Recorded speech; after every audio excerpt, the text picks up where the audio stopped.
Bonjour à tous. Pour ceux qui ne me connaissent pas encore, je m'appelle Umberto et je suis investisseur financier. Aujourd'hui, je viens vous parler du conflit entre le Hamas et Israël, dont vous êtes tous au courant, j'imagine, mais je vais vous en parler sur un prisme complètement différent. Je ne vais pas ici vous expliquer l'historique entre la Palestine et Israël, la solution à deux États ou ce qui est en train d'arriver, la colonisation de la Cisjordanie notamment, ou la bande de Gaza qui est en gros un ghetto à ciel ouvert où il y a 2 millions de personnes. Tout ceci, je ne vais pas vous en parler pour une raison très simple, c'est que ce n'est pas ma spécialité. Moi, spécialité, c'est l'économie et la finance. Je vais vous expliquer selon moi la véritable raison de cette guerre. Selon moi, c'est la principale, on va dire, c'est pas la seule, mais c'est juste un point de vue personnel. Vous pouvez être d'accord ou ne pas l'être. Vous êtes libre d'ailleurs de le dire en commentaire de cette vidéo. Cette guerre, comme l'écrasante majorité des guerres qui existent de par le monde, sont dues essentiellement à facteurs économiques et financiers. Pour vous donner un exemple concret actuel, la guerre qui existe aujourd'hui entre la Russie et l'Ukraine a été déclenchée par la Russie, soi-disant pour combattre la nazification de l'Ukraine et pour défendre les populations russophones du Donbass. En réalité, comme nous le verrons aussi pour Israël, ce n'est qu'un prétexte.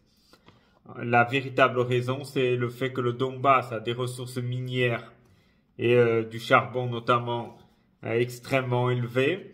Et la Russie étant un pays qui vit principalement des ressources minières et des matières premières en général, évidemment veut mettre la main dessus sur ce trésor de guerre, on va dire. Voilà.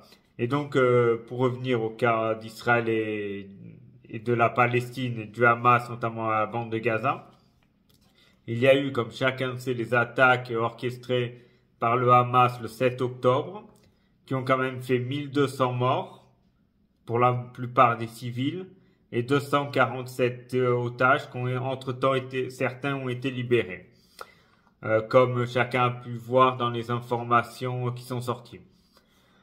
Du côté de la bande de Gaza, le nombre de morts est plutôt dans un ratio de 15 ou de 20 par rapport aux morts israéliens, ce qui est un peu dans la doxa israélienne, qui est que eux, dans leur tête, ils ne se battent pas contre le peuple palestinien qui, selon eux, n'existe pas. Ils se battent contre tous les musulmans.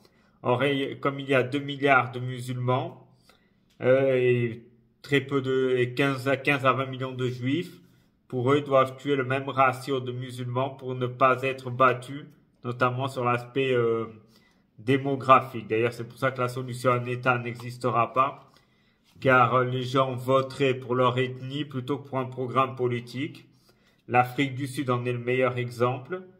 L'ANC gagne toutes les élections depuis la fin de l'apartheid, pas parce que leur programme politique est meilleur que celle des autres ethnies, mais seulement parce que l'ethnie noire vote par réflexe par les représentants de leur propre ethnie. Voilà pourquoi la seule solution viable à mon avis, ce n'est pas le motif de cette vidéo, c'est la solution à deux États. Pour espérer avoir la paix, et encore ce sera extrêmement difficile à obtenir, car les radicaux des deux côtés souhaitent éliminer l'autre pays. Donc voilà.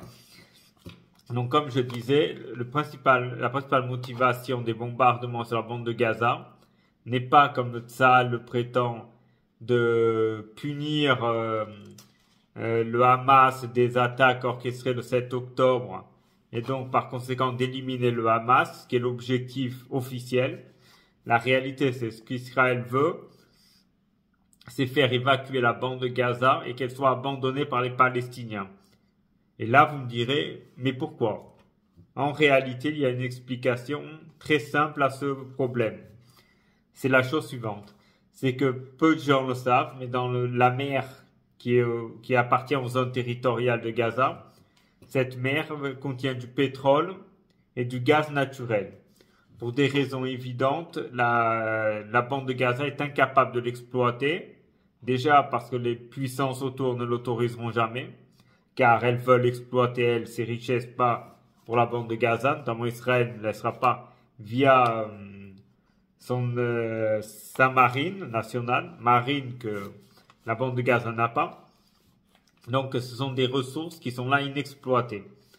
Donc l'idée d'Israël via les bombardements, c'est effrayer la population civile et faire en sorte qu'elle évacue la bande de Gaza, et ainsi ils peuvent prendre le contrôle de la bande de Gaza et par conséquent prendre le contrôle des ressources naturelles qui sont sur place.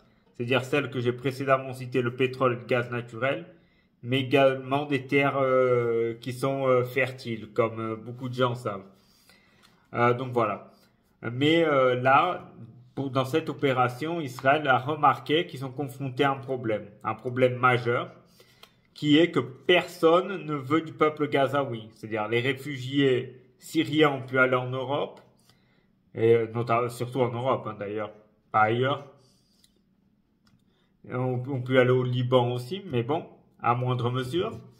Les Ukrainiens ont trouvé refuge en Europe lorsque la guerre a commencé. Par contre, les Gazaouis, personne n'en veut. C'est-à-dire l'Europe n'en veut pas pour des raisons évidentes. L'opinion publique est contre. L'Égypte n'en veut pas pour pas déstabiliser le Sinaï, notamment, car le Sinaï est une zone assez instable et ils veulent pas rajouter à la stabilité précaire un problème en plus. Donc les Égyptiens n'en veulent pas. Israël tente de les refiler à la Jordanie. Le roi de Jordanie n'en veut pas non plus, car il a peur de perdre son pouvoir et que la confession qui est la majoritaire à Gaza soit majoritaire également en Jordanie.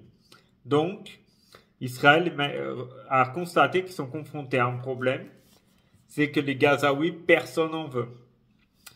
Et voilà, donc pour eux c'est un vrai problème, car le but de la manœuvre est d'éliminer cette zone, de la faire évacuer pour pouvoir exploiter les ressources mises en place.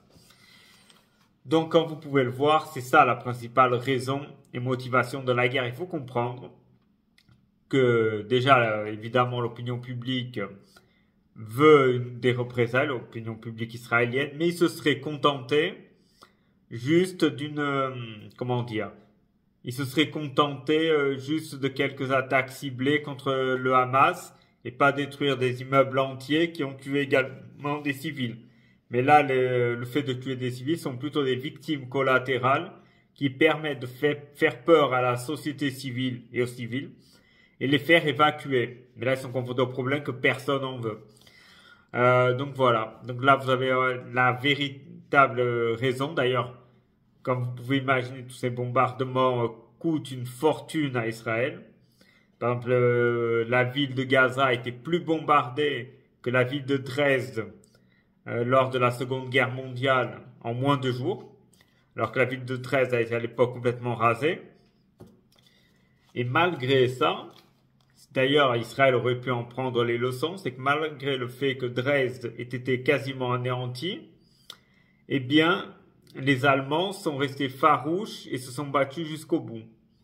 Pourquoi? Pour un aspect psychologique, c'est-à-dire que les gens ne vont jamais s'adosser à l'ennemi, à celui qui attaque, ils vont s'adosser aux protecteurs ou aux soi-disant protecteurs. Par exemple, les habitants de Dresde voyaient les nazis comme leurs protecteurs. Les Gazaouis voient le Hamas comme leur protecteur. Donc cette stratégie me semble à l'évidence pas efficace. Mais en fait, l'idée, c'était de se rembourser de cette guerre coûteuse en exploitant les ressources de la mer de Gaza. En fait, en mer Méditerranée, mais qui appartient aux zones territoriales de Gaza. Voilà, mes amis, j'ai essayé de vous expliquer de la façon la plus pertinente possible ma vision de ce conflit israélo-gazaoui. Vous êtes libre de donner votre avis, vous pouvez ne pas être d'accord. C'est juste une opinion personnelle basée sur mon expérience et sur le fait qu'ayant étudié la majorité des guerres qui ont préexisté, elles sont toutes liées à des raisons économiques avec une sous-jacente géopolitique. Mais en fait, le géopolitique, c'est plutôt d'exploiter un pays avant que ce soit l'ennemi qui le fasse.